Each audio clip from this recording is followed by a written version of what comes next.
Semoga selalu dalam lindungan Allah Subhanahu wa taala. Anak-anak, sebelum kita belajar, mari kita berdoa terlebih dahulu. Berdoa mulai. A'udzu billahi minasyaitonir rajim. Bismillahirrahmanirrahim. Raditu billahi rabba wa bil islami dina wa bi Muhammadin nabiyyan wa rasula. Rabbi zidni ilma warzuqni fahma. Amin ya rabbal alamin. Ya, terima kasih anak-anak semuanya. Nah, anak-anak semua, sekarang kita sudah memasuki tema ke-8. Nah, di sini Bu Edi akan menyampaikan pelajaran tentang PPKN, yaitu keragaman sosial budaya di Indonesia. Anak-anak semuanya, mari kita simak video pembelajaran kita kali ini ya. Keragaman suku bangsa dan kebudayaan di Indonesia. Indonesia merupakan salah satu negara kesatuan yang di dalamnya dipenuhi dengan keberagaman serta kekayaan. Ada berbagai suku bangsa, budaya, ras, kepercayaan, dan agama. Seperti yang telah Bu Edi jelaskan pada tema 7 bulan lalu. Nah, selain itu, masih banyak lagi keberagaman budaya yang ada di Indonesia. Sekalipun dipenuhi dengan keberagaman, Indonesia bisa mempersatukan hal itu sesuai dengan semboyan yang dimiliki oleh negara kita. Yaitu apa? Ya, benar. Yaitu Bhinneka Tunggal Ika, yang mana artinya berbeda-beda tetapi tetap satu jua.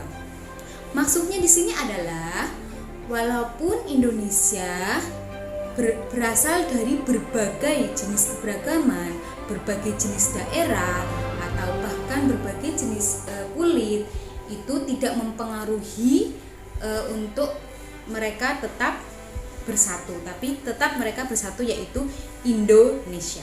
Oleh sebab itu, keanekaragaman seperti inilah yang membuat bangsa Indonesia dikenal sebagai negara yang mempunyai keunggulan tersendiri dibandingkan dengan negara lain. Keragaman di Indonesia diantaranya 1. Bahasa daerah. Bangsa Indonesia memiliki bahasa persatuan, yakni bahasa Indonesia.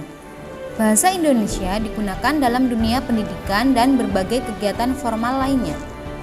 Selain bahasa nasional, setiap daerah memiliki bahasa khas sendiri-sendiri yang dinamakan bahasa daerah. Contohnya, ada bahasa Jawa, Sunda, Betawi, dan lain-lain.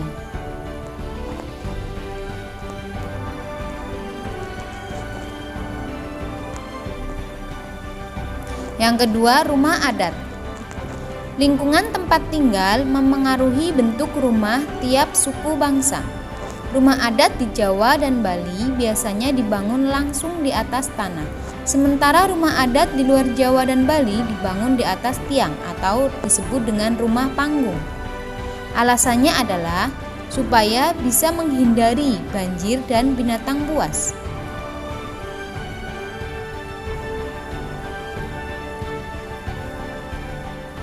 Yang ketiga adalah tari daerah. Tari daerah merupakan hasil karya seni tari yang tumbuh dan berkembang di suatu daerah. Setiap daerah memiliki karakteristik gerak yang berbeda dengan sajian tari daerah lainnya.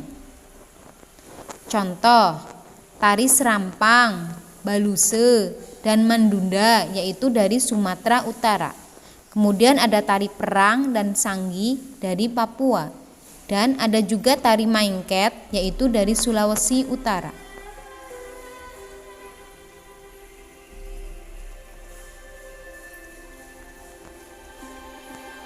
Yang keempat, pakaian adat. Pakaian adat menunjukkan identitas suatu suku bangsa. Contohnya, jas tutup dan destar yaitu berasal dari DKI Jakarta atau Betawi dan Jawa Barat. Baju beskap dan blangkon yaitu dari Jawa Tengah. Kemudian baju teluk, belangga, dan destar, yaitu dari Riau. Kemudian ada ulos dan sabe-sabe, yaitu dari Sumatera Utara. Sabe-sabe ini adalah merupakan tutup kepala. Yang kelima adalah kesenian daerah. Suku-suku bangsa di Indonesia mempunyai hasil karya seni dalam bentuk benda, di antaranya seni lukis, seni pahat, seni ukir, patung, batik, anyaman, dan lain-lain. Karya seni yang terkenal di antaranya ukiran Bali dan Jepara, kemudian patung Asmat dan patung Bali, anyaman dari suku-suku Dayak di Kalimantan. Biasanya hasil kerajinan seni ini menjadikan barang-barang cenderamata yang sangat digemari oleh turis mancanegara. Yang keenam yaitu instrumen musik daerah. Penggunaan iringan musik dimaksudkan untuk menghidupkan karakter tari dan menyelaraskan kontinuitas gerak tari yang dibawakan. Contoh instrumen yang sering digunakan antara lain gamelan dari Yogyakarta, Jawa Tengah, dan Bali. Kemudian ada angklung dan kecapi berasal dari Jawa Barat. Kemudian ada babun dan gerdek berasal dari Kalimantan. Kemudian ada kolintang yaitu dari Sulawesi Utara. Sikap terhadap keragaman budaya di Indonesia. Untuk menciptakan suatu pemahaman dalam masyarakat yang memiliki keanekaragaman kelompok sosial, diperlukan sikap toleransi yang besar dan upaya yang kuat untuk melawan prasangka dan diskriminasi. Sikap toleransi maksudnya adalah sikap yang mana kita rela menerima dan menghargai perbedaan dengan orang atau kelompok lainnya.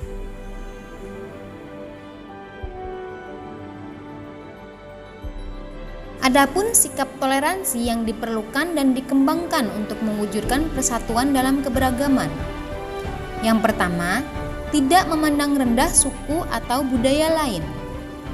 Yang kedua, tidak menganggap suku dan budayanya paling tinggi atau paling baik. Yang ketiga, menerima keragaman suku bangsa dan budaya sebagai kekayaan bangsa yang tak ternilai harganya. Yang keempat, lebih mengutamakan negara daripada kepentingan daerah atau suku masing-masing. Baik, di sini belajar toleransi dari permainan tradisional. Nah, permainan tradisional adalah salah satu bagian dari ragam kebudayaan yang tumbuh di Indonesia. Sebelum gempuran perkembangan teknologi muncul, aneka permainan tradisional sempat mewarnai kehidupan anak-anak Indonesia.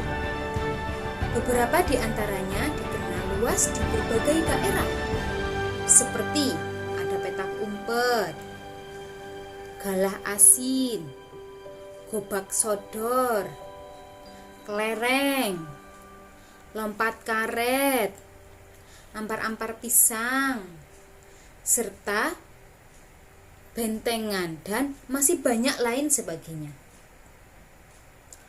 Hampir semua jenis permainan tradisional ini mengajarkan hal-hal positif kepada anak-anak. Mulai dari kegembiraan, berpikir positif, kerjasama dalam tim, sampai pada pelajaran saling menghormati dan menghargai kepada orang lain tanpa peduli dengan latar belakangnya. Anak-anak belajar bagaimana bermain bersama siapapun tanpa memilih-milih siapa orang tuanya, bagaimana latar belakangnya, apa agamanya, kemudian apa sukunya, itu tidak memilih seperti itu. Nah, jika anak-anak zaman sekarang berbeda dengan anak-anak zaman dulu, ya enggak? Ayo. Nah, kalau anak-anak zaman sekarang, apa yang biasanya mereka mainkan? Bangun tidur, langsung lihat apa?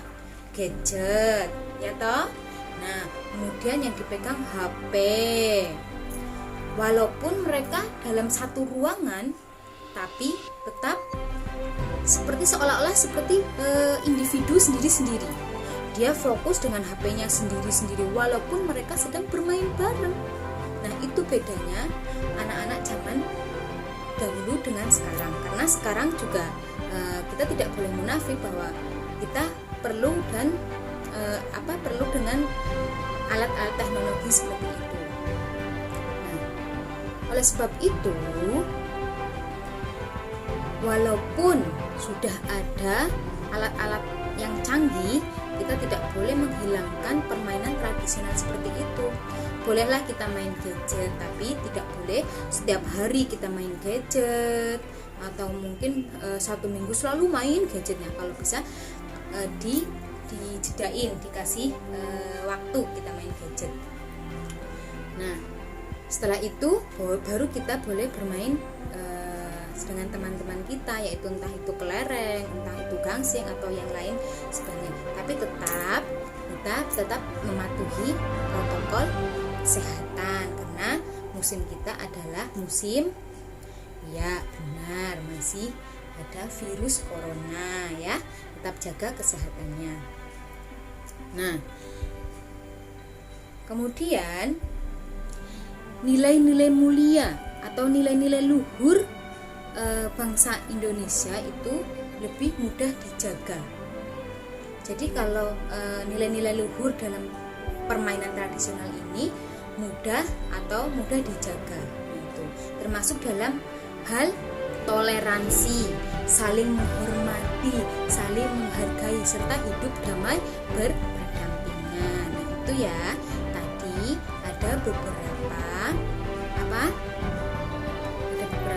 hal yang positif yang bisa kita ambil dari permainan tradisional. Kita lanjut ya pelajaran berikutnya. Keragaman sosial budaya di Indonesia.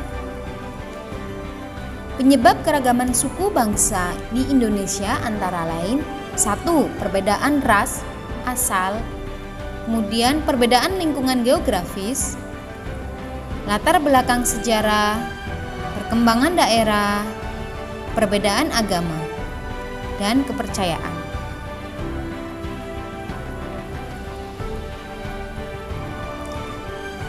Wilayah Indonesia memiliki banyak sekali suku bangsa. Akan tetapi ada suku bangsa yang berjumlah banyak dan ada juga suku bangsa yang berjumlah sedikit. Contoh suku bangsa yang jumlahnya cukup besar: suku Jawa, suku Sunda, suku Batak, suku Bugis, suku Madura, suku Minangkabau, suku Bali, suku Makassar, suku Toraja.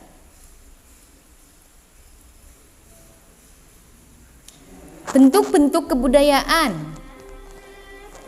Kebudayaan adalah segala sesuatu yang dihasilkan oleh akal budi manusia. Sudah Bu Eri pernah jelaskan di tema 7 kemarin ya. Yang pertama ada gagasan, kedua kebiasaan, ketiga benda-benda.